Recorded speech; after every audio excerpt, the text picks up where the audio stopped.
मैं जब भी कहीं सफ़र करता हूँ तो यही कोशिश रहती है कि वो ज़्यादातर रात का हो।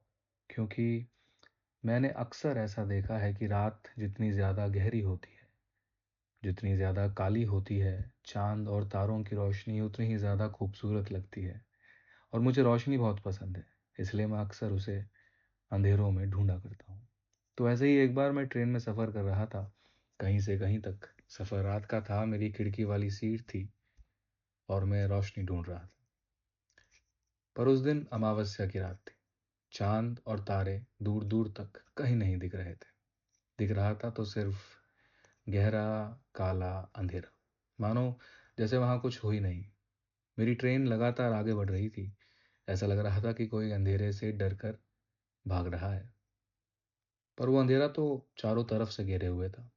उस अंधेरे के बीच-बीच में कई बार छोटी-छोटी झोपड़ियाँ दिखती, जिनमें पीली रोशनी जल रही थी, किसी में बाहर, किसी में अंदर। एक पल के लिए दूर पीली रोशनी दिखती और फिर कुछ नहीं। इसी बीच दिखे कुछ खाली और सूने स्टेशन, जहाँ पर एक अकेला आदमी अंधेरे को चीरती हुई एक टॉर्च के साथ प्लेटफ़ॉर्म पर खड़ा ट्रेन को लगातार आगे बढ़ते रहने का सिग्नल देता है। वो स्टेशन गुज़रता है और फिर से वही अंधेरा।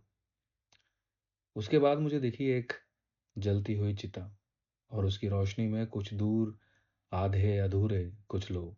जैसा कि मैंने बताया, मुझे रोशनी बहुत पसंद है, तो आगे भागती हुई ट्रेन की खिड़की से मैं लगातार पीछे छूटती हुई उस जलती हुई चिता को देखता रहा।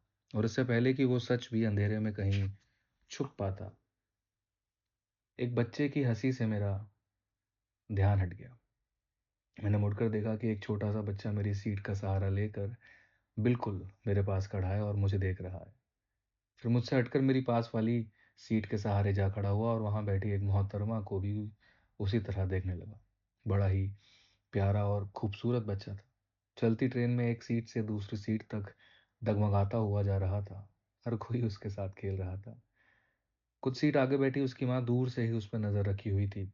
वो गिरता, माँ भाग कर आती, उसको उठाती और फिर चली जाती। पता नहीं आपने कभी ये महसूस किया या नहीं, पर कुछ बच्चों की हँसी बड़ी तीखी होती है। अगर मैं ठीक तरह से उसको बयाँ कर सकूँ तो ऐसा लगता है कि हँस नहीं रहे, चिल्ला रहे हैं। तो ये बच्चे भी कुछ तो ये बच्चा भी कुछ ऐसा ही था। बीच-बीच में अचानक से ज़ोर से चिल्लाता, मेरा मतलब है ज़ोर से हँसता, और ये वही हँसी थी जिसकी वजह से मेरा ध्यान उस जलती हुई चिता से हटा था।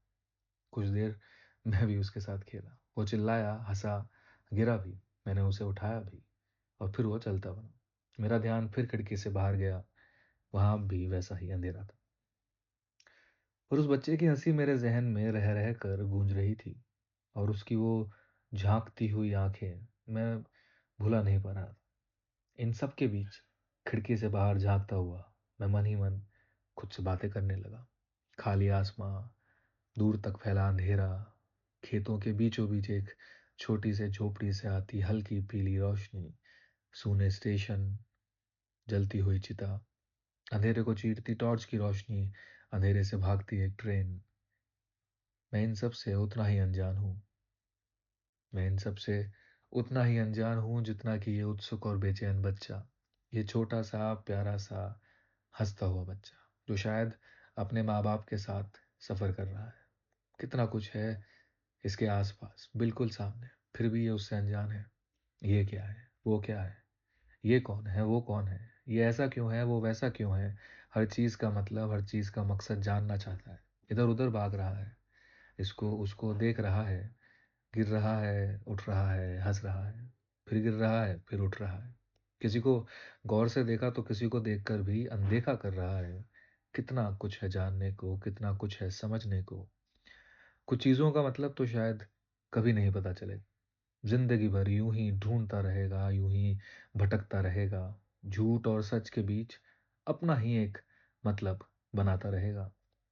पर ये बेचैनी और बढ़ी, ये चमक और चढ़ेगी। फिर एक दिन कहीं से कहीं तक सफ़र करते हुए, गहरे काले अंधेरे में रोशनी को ढूँढते हुए, एक बच्चे को देखकर यूँ ही मन में बात आएगी कि मैं इन सब से अब भी उतना ही अनजान हूँ, जितना कि ये उत्सुक और बेचैन बच्चा।